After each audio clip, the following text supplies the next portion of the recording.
Hi, I'm Carol Jurgensen Sheets, aka Carol the Coach, and Happy New Year for all of you that may be listening today, New Year's Day.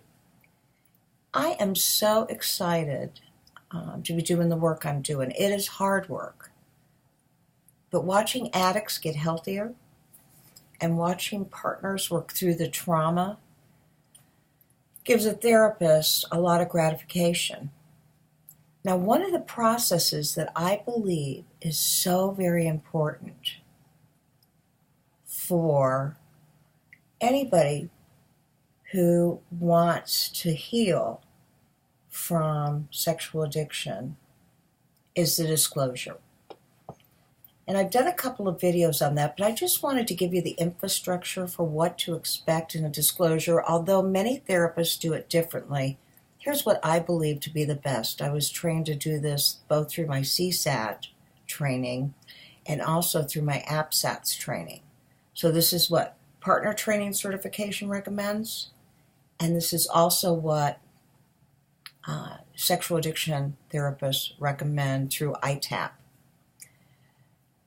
The disclosure is a conglomeration of meetings that you have both with the sex addict and the partner to absolutely identify every possible and conceivable thing that has been encountered through sexual infidelity. And that's a very difficult process. There's no doubt about it. I happen to use some forms that help both the partner and the addict to compile what they want to talk about.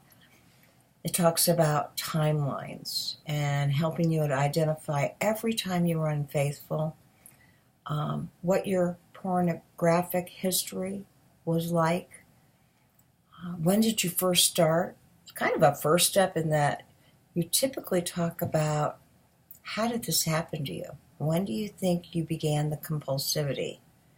When did you first experience trauma where you may have medicated with any kind of sexual compulsion?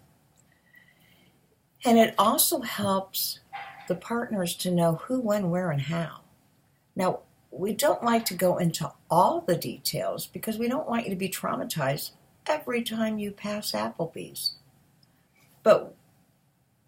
And I say that because sometimes the addict will say, and I stopped by Applebee's after I had my massage. But we do ask for as many details that will help the partner to understand, to fully comprehend, and to have that sense of safety that he or she typically needs. And so I typically schedule 3 or 4 sessions with both the addict and the partner to go over the list of things that they're going to need to compile. You know, for the partner, she may have questions that she wants answers to, that she believes she's asked the addict, but in her gut senses that maybe he's not being 100% honest.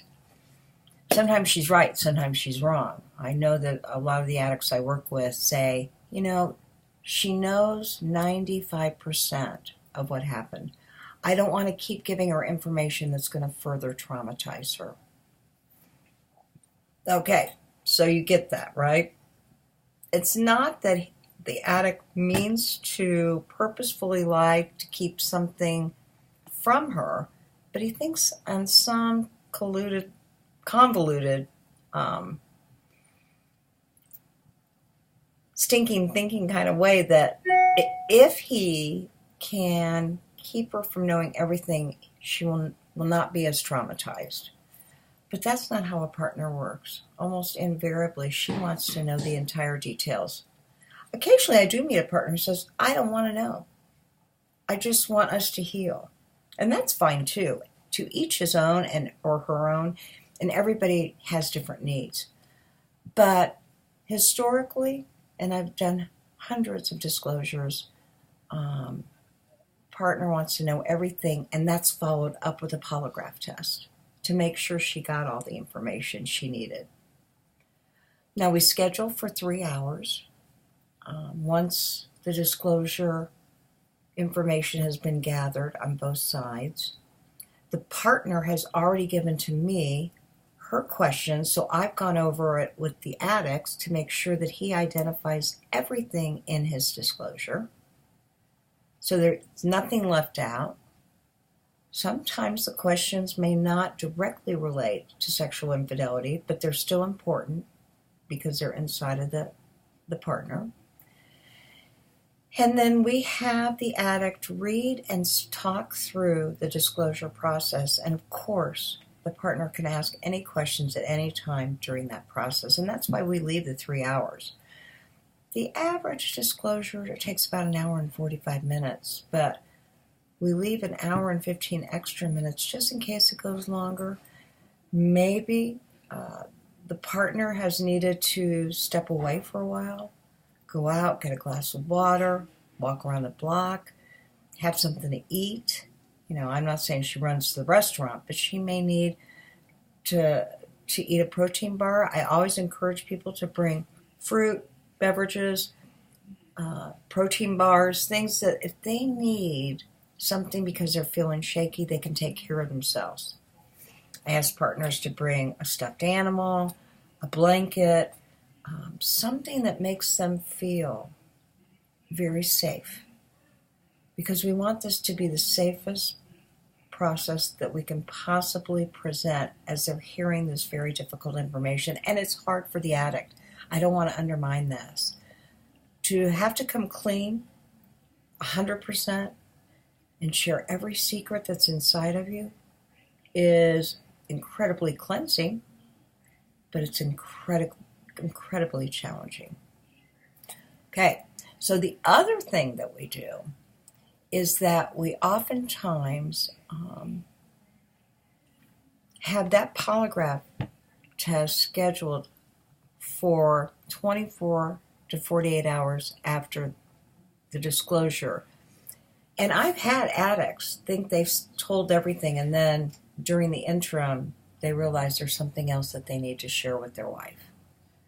And so having that little bit of window really helps everybody get clean, and also gives the addict to bring up something else that might have been buried in his subconscious or unconscious.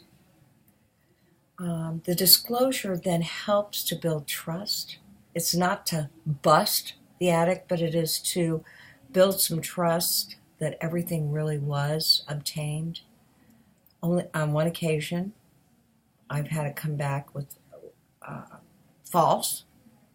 So in the hundreds that I've done, they've come back true and clean.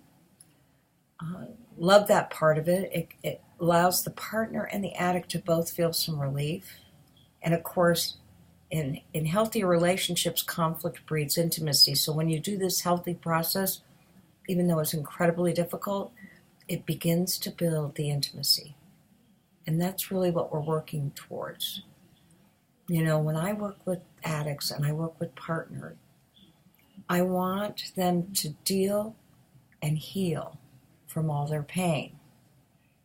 But what I'm really trying to do is build intimacy, because that's what you deserve, whether you're an addict or a partner. You deserve to feel safe, connected, and intimate. Okay, I'm Carol Jurgensen-Sheets, and I've just given you a little bit of information about the disclosure. The only other thing that I think I left out is that addicts and partners may want to drive separately so that they can have some debrief time. They may want to have some support, whether that's hanging out with the sponsor or going to a meeting or being with your best friend. Something that really helps to de-escalate the emotions that can occur after a disclosure. Sometimes they book a massage, a pedicure, a manicure. But they absolutely take care of themselves, and that's what is so important. So think about a disclosure and think about what you would like to get out of it. You can read Facing Heartbreak, which has some information about disclosures. Mending a Shattered Heart has some information about disclosures. And there's a book called Disclosures. All three of those are excellent resources if you want to read up on this and decide, is this process ready for you? Listen, we want to make 2017 the best year possible. So let's do the hard work necessary to get to feeling better, to bridge the gap in your relationships, and to learn about taking care of yourself. Now I'm Carol Jurgensen Sheets. If you want to go, listen to my radio show. It's www.blogtalkradio.com/Sex Help with Carol the Coach. Or go to iTunes. You can listen to it there. Have a great, great year.